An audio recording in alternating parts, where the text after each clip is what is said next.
الحمد لله نحمده ونستعينه ونستغفره ونعوذ بالله من شرور أنفسنا ومن سيئات أعمالنا من يهده الله فلا مضل له ومن يضلل فلا هادي له ونشهد أن لا إله إلا الله وحده لا شريك له ونشهد أن سيدنا ونبينا محمدا عبده ورسوله أما بعد فأعوذ بالله من الشيطان الرجيم بسم الله الرحمن الرحيم إن الله يرزق من يشاء بغير حساب وقال النبي صلى الله عليه وسلم فاتقوا الله وأجملوا في الطلب او كما قال علیہ الصلاۃ والسلام۔ محترم حضرات، معزز خواتین اسلام، عزیز نوجوانوں اور بچوں، اللہ رب العزت کا خاص احسان ہے کہ اس نے زندگی کی تمام نعمتوں کے ساتھ ہمیں اپنے گھر میں حاضر ہونے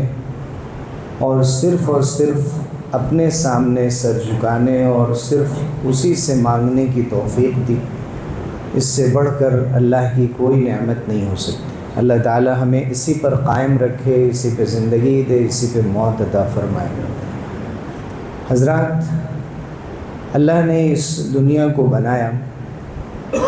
بنانے میں بھی اسے کسی کی مدد کی ضرورت نہیں پڑی۔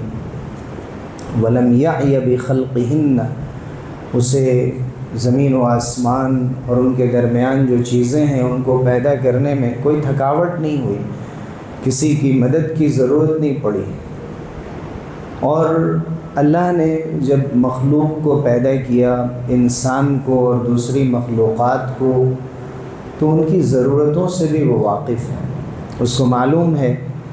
کہ انسان ہے، اس کے بشری تقاضے ہیں، دوسری مخلوقات ہیں،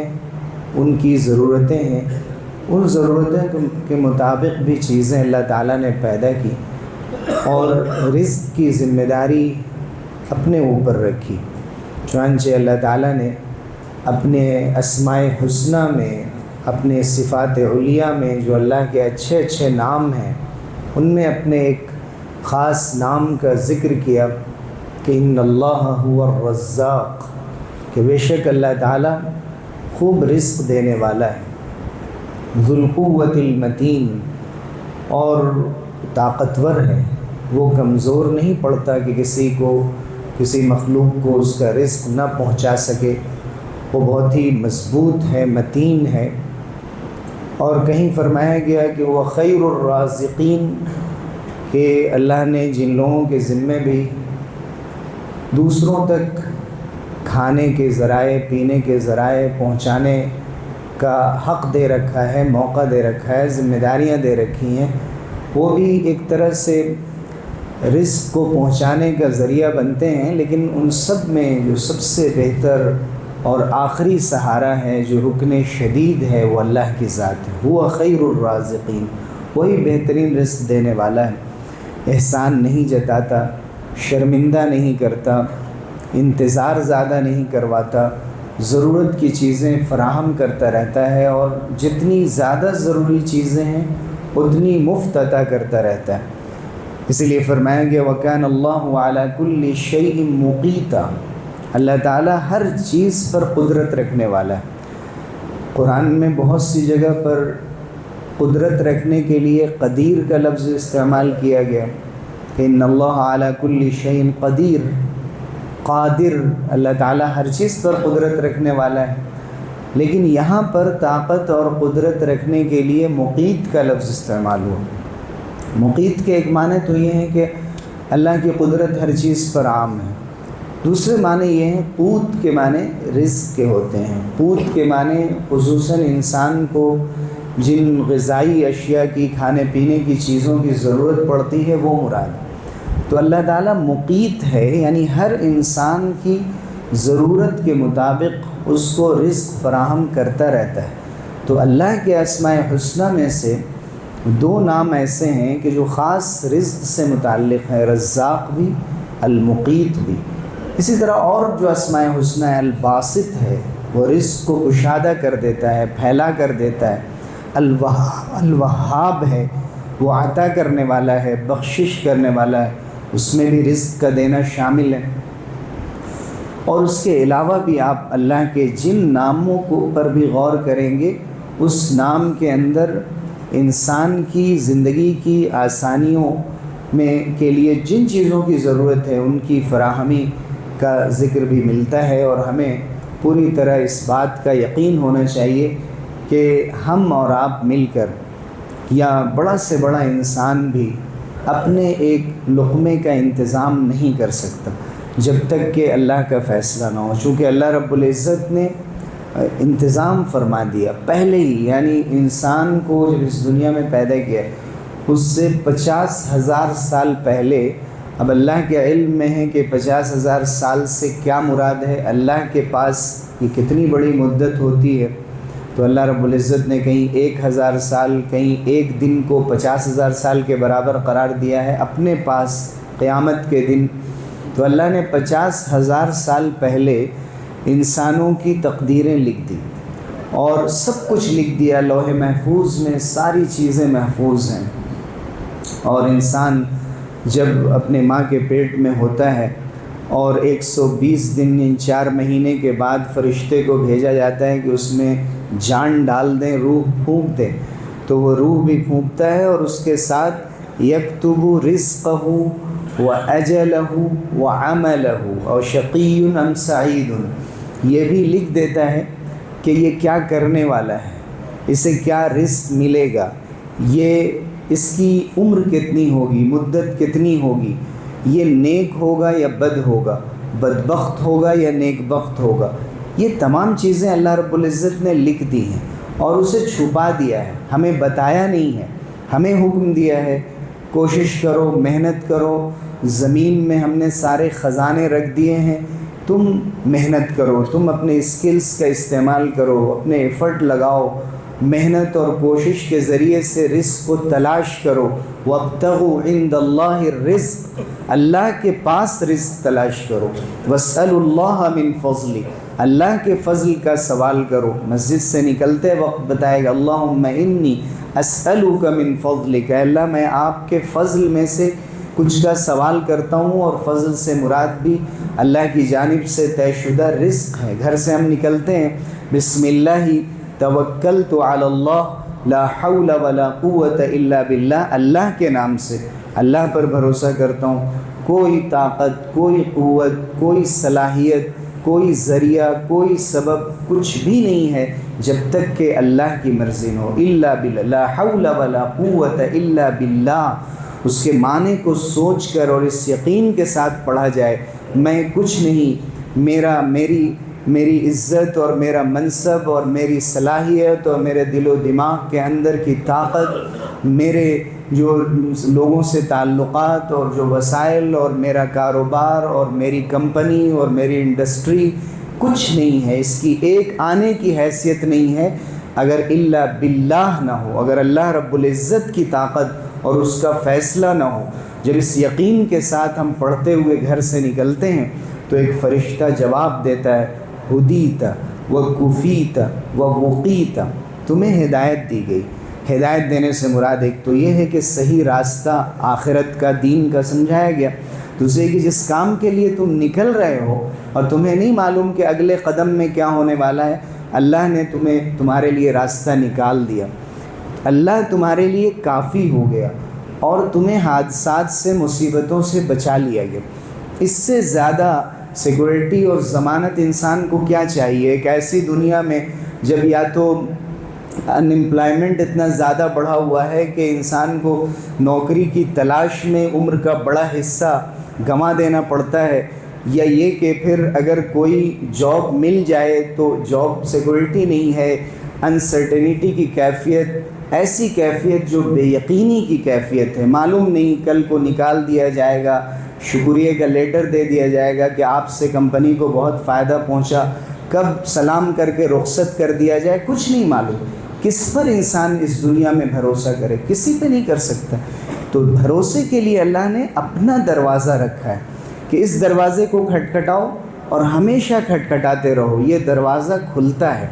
اور یہ دروازہ کبھی اگر بند ہوتا ہے تو تمہیں آزمانے کے لیے، تم اللہ کی نافرمانیوں میں پڑ جاتے ہو، تم غافل ہو جاتے ہو، تم بھول جاتے ہو کہ ایک دن تمہیں اللہ کی کتنی ضرورت تھی، کتنا رو رو کر مانگتے تھے، اب چیزیں ٹھیک ہو گئیں، تم اللہ کو بھول گئے۔ اللہ اپنی یاد دلانے کے لیے، اپنے در کی طرف لوٹانے کے لیے، اپنی جانب بلانے کے لیے وہ باسط بھی ہے اور وہی خافض بھی ہے، وہ رزق کے دروازے تنگ بھی کر دیتا ہے تاکہ انسان اپنی حیثیت سمجھ سکے، اپنی اوقات میں آ سکے اور اپنا جائزہ لے، اپنے ظلم کو ختم کرے، اپنے غرور کو ختم کرے، اپنے تکبر سے باہر نکلے، اپنی انا سے، انانیت سے باہر نکلے، اپنی حیثیت کو پہچانے اور اللہ کے در پہ سر جھکائے کہ فیصلہ صرف آپ کی طرف سے ہوتا ہے، میرے پاس کچھ نہیں۔ آپ دیکھیے کہ دنیا میں اللہ تعالیٰ نے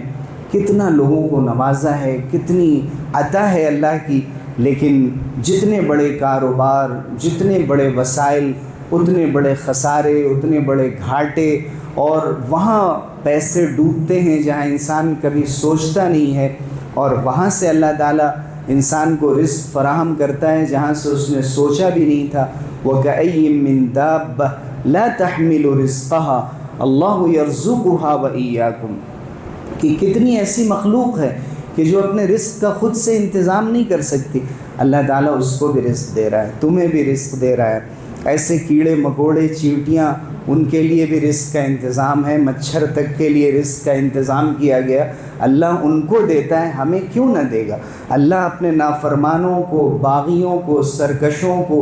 اللہ سے ٹکرانے والوں کو اور دے رہا ہے کہ دنیا کی کوئی اہمیت میرے نزدیک نہیں ہے، تمہیں جو چاہیے تمہارے لیے کھلا ہوا ہے، جو محنت کرے اس کے لیے سب کچھ آزاد رکھ دیا گیا ہے۔ اللہ نے کبھی کسی کے لیے کوئی پابندی نہیں لگائی، لیکن اہل ایمان کو آزمایا جاتا ہے۔ لا يحملنکم استبطاء الرزق على ان تطلبوه بمعصیت اللہ، اگر تم دعا کر رہے ہو، کوشش کر رہے ہو،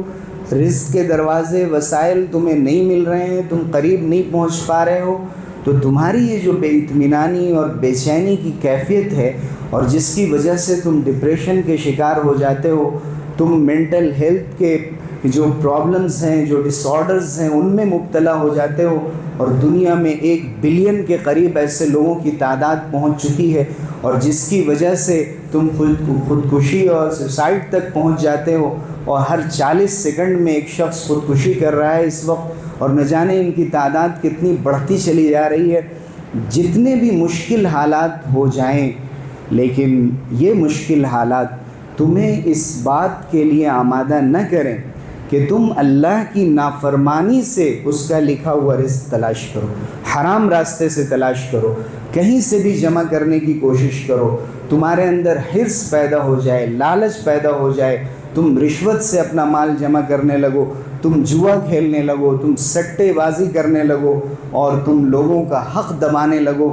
اگر تم یہ راستہ استعمال کرو گے تو اللہ رب العزت تمہارے لیے رزق کو اور تنگ کر دے گا۔ فَإِنَّمَا عِندَ اللَّهِ لَا يُنَالُ إِلَّا بِطَاعَةِ اللَّهِ، چونکہ اللہ کے پاس جو چیز ہے، برکت والی چیز، باقی رہنے والی چیز، دل کو سکون پہنچا کر اور پھر زندگی کے گزر بسر کا سامان کرنے والی جو چیزیں ہیں، وہ اللہ کی فرما برداری، اس کی اطاعت، اس کے حکموں کو ماننے سے ہی ملتی۔ چیزیں سب کو ملتی ہیں، لیکن چیزوں کے ساتھ اطمینان کی کیفیت، سکون، قناعت، صبر، انتظار، برداشت، تکلیفوں میں بے چین نہ ہونا،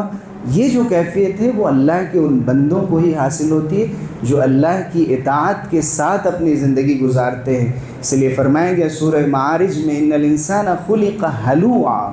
کہ انسان ایسا پیدا ہوا ہے کہ بہت ہی کم ہمت ہے، ہمت فوراً ہار جاتا ہے، سینہ تان کر چلتا ہے، ٹھوکر لگ جائے، تھوڑی سی مصیبت کا سامنا ہو جائے، چیلنجز فیس کرنے پڑ جائیں، حوصلہ ٹوٹ جاتا ہے، شکست کھا جاتا ہے، اور اپنے آپ کو بالکل کمزور سمجھنے لگتا ہے۔ اذا مسہ الشر جزوعا واذا مسہ الخیر منوعا، مصیبت آتی ہے واویلا مچاتا ہے اور آہ آہ کرتا ہے، لیکن پھر اللہ کی طرف سے جب راحت پہنچتی ہے، خیر پہنچتا ہے، اپنے مال کو روک کر رکھ لیتا ہے کہ نہیں یہ میرا ہے، میری محنت کا ہے، میں کسی کو نہیں دوں گا، الا المصلین، سوائے نمازیوں کے جو ہمیشہ اپنی نمازوں کے پابند رہتے ہیں، اور ان کے مال میں مانگنے والوں کا بھی اور نہ مانگنے والوں کا، ضرورت مندوں کا بھی ایک متعین حق ہے۔ ان کے بارے میں قرآن نے کہا کہ ان کو اللہ تعالیٰ وہ اطمینان نصیب کرتا ہے، وہ سکون نصیب کرتا ہے جس سکون اور راحت کی تلاش میں یہ دنیا دیوانہ وار ڈھونڈ رہی ہے۔ کبھی یہاں سکون تلاش کیا جاتا ہے، کبھی وہاں تلاش کیا جاتا ہے، سارے اندازے، سارے سہارے، سارے وسائل ہر ایک انسان کو دھوکہ دے رہے ہیں۔ یہ فریب نظر ہے، انسان کی نظر کا دھوکہ ہوتا ہے کہ وہ چیز ہمیں مل جاتی، وہ چیز ہمیں مل جاتی، اس کی طرح میں ہو جاتا۔ اللہ تعالیٰ نے یہ طریقہ زندگی گزارنے کا نہیں رکھا ہے کہ چلو تم ادھر کو ہوا ہو جدھر کی، جدھر سب لوگ جا رہے ہیں ادھر جاؤ۔ دل کی آزادی، اقبال نے کہا دل کی آزادی، شہنشاہی، شکم سامان موت۔ اگر رزق مل رہا ہے حلال طریقے سے، دل آزاد ہے، دل خوش ہے، کسی کے دباؤ میں نہیں ہے، تو تم شہنشاہ ہو۔ دل کی آزادی، شہنشاہی اور شکم سامان موت۔ لیکن دو لقمے کے لیے تم یہاں وہاں سر جھکائے ہوئے ہو اور ہاتھ پھیلائے ہوئے ہو، اور اپنی زندگی کو بالکل تم نے ایک غلامانہ زندگی بنا لی ہے، تو یہ تو موت کا سامان ہے۔ فیصلہ تیرے ہاتھوں میں ہے، دل یا شکم۔ دل کو دیکھ لو یا پیٹ کو دیکھ لو۔ اگر صرف پیٹ ہی پیٹ ہے تو پھر تمہارا دل کبھی سکون نہیں پا سکے گا۔ کہیں فرمایا کہ اے طائر لاہوتی، اس رزق سے موت اچھی، اے طائر لاہوتی، اس رزق سے موت اچھی جس رزق سے آتی ہو پرواز میں کوتاہی۔ یعنی اے انسان، اے مومن، اللہ نے تمہیں وہ پرندہ بنایا ہے۔ اور اقبال نے ایک حدیث کی طرف اشارہ کیا ہے جس کا میں ذکر کرتا ہوں آگے، کہ تم اس رزق سے موت اچھی۔ اگر رزق یہاں وہاں سے تلاش کرو جس سے تمہاری پرواز متاثر ہو جائے، جس سے تمہاری اڑان رک جائے، جس سے تمہاری ترقی پر زد آ جائے، ایسے رزق سے کوئی فائدہ نہیں۔ تم اپنے عزت کے ساتھ، اپنی اچھی شہرت کے ساتھ، اپنے والدین، اپنے خاندان کی جو ناموری ہے، ان کی جو آبرو ہے، اس کی حفاظت کے ساتھ، اور پوری طرح سے خودداری کے ساتھ، اور اپنے آپ میں اندر سے خوش رہنے کے ساتھ ساتھ تم نے اگر یہ رزق کو تلاش کیا تو تم سب سے زیادہ بلند ہو اور سب سے زیادہ تمہارا درجہ ہے۔ اور اپنے آپ میں ایسا انسان بالکل آزاد ہے، صرف وہ اللہ کا غلام ہے، پھر کسی کی غلامی کرنے کی اس کو ضرورت نہیں پڑتی۔ اللہ رب العزت نے قرآن مجید میں اس مضمون کو پھیلا دیا ہے، وَالَّذِي جَعَلَ لَكُمُ الْأَرْضَ ذَلُولًا، اللہ نے تمہارے لیے زمین کو بالکل ہموار بنا دیا ہے۔ 2 دن میں زمین پیدا کی، خلق الارض فی یومین، اور پھر آسمان کو پیدا فرمایا، یعنی ایک نیبیولا کی شکل میں اور ایک کرہ کی شکل میں یہ چیزیں ملی ہوئی تھیں۔ زمین اور آسمان کو اللہ نے الگ کر دیا 4 دنوں میں، لیکن اس کے بعد خلق الارض فی یومین وتجعلون له اندادا ذلک رب العالمین وجعل فیہا رواسی من فوقہا، اللہ نے پھر اس زمین کو انسانی ضرورت کے مطابق بنایا، اس میں پہاڑ رکھ دیے تاکہ یہ زمین ہلنے ڈولنے نہ پائے۔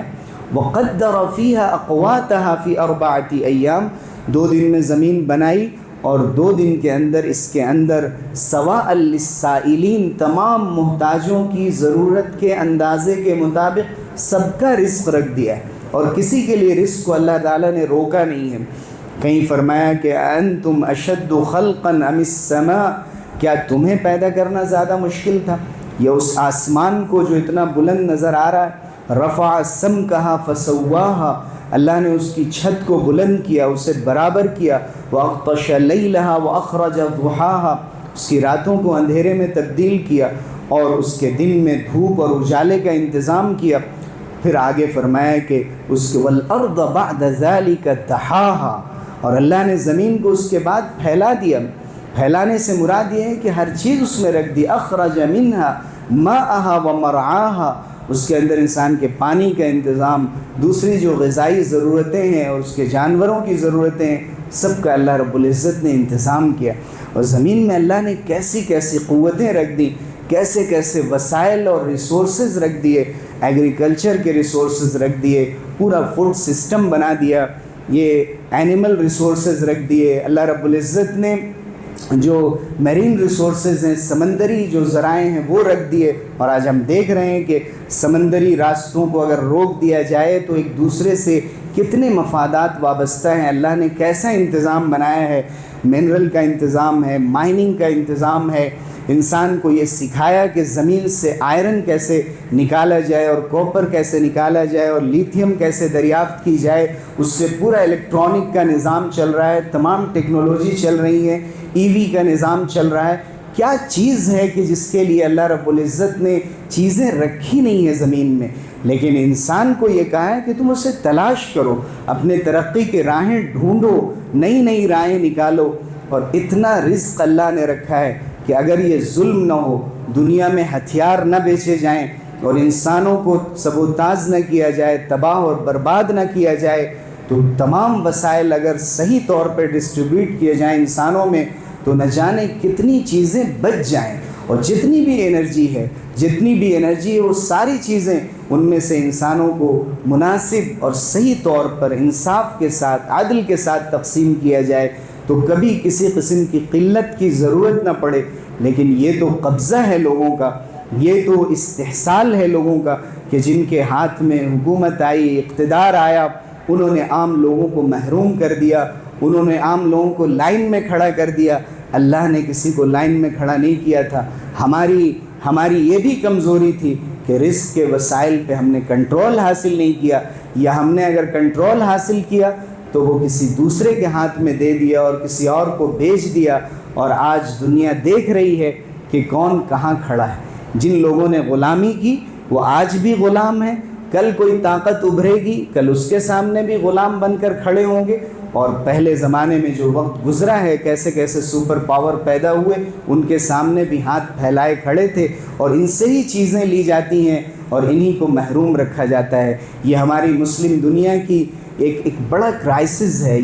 یہ کرائسس ایسا ہے جس بحران کا تعلق ہمارے اسپریچول کرائسس سے ہے، ہمارا روحانی خالی پن ہے، لالچ ہے، ہماری غلط سوچ ہے، جس کی وجہ سے دنیا اس قسم کے مسائل کا شکار ہوتی ہے۔ لیکن تمام حالات میں اس بات کا دھیان رکھنا کہ توکل ہمیشہ اللہ پر ہو۔ اللہ تعالیٰ نے حضور اکرم صلی اللہ علیہ وسلم کے ذریعے سے ہمیں یہ تعلیم دی کہ دیکھو، انسان جب تک اپنے رزق کا جو کوٹہ اللہ نے اس کا رکھا ہے وہ مکمل نہ کر لے، فَإِنَّ نَفْسًا لَن تَمُوتَ حَتَّى تَسْتَكْمِلَ رِزْقَهَا۔ حضور نے فرمایا کہ جبریل علیہ السلام نے میرے گریبان میں پھونک کر یہ فرمایا کہ ایک شخص بھی، ایک جان بھی ایسی نہیں ہے کہ جس کی موت آئے جب تک کہ وہ اپنا رزق پورا جو آب و دانہ اللہ نے اس کے لیے رکھا ہے وہ پورا استعمال نہ کر لے۔ تو حضور نے فرمایا فَاتَّقُوا اللَّهَ وَأَجْمِلُوا فِي الطَّلَبِ، اللہ سے ڈرو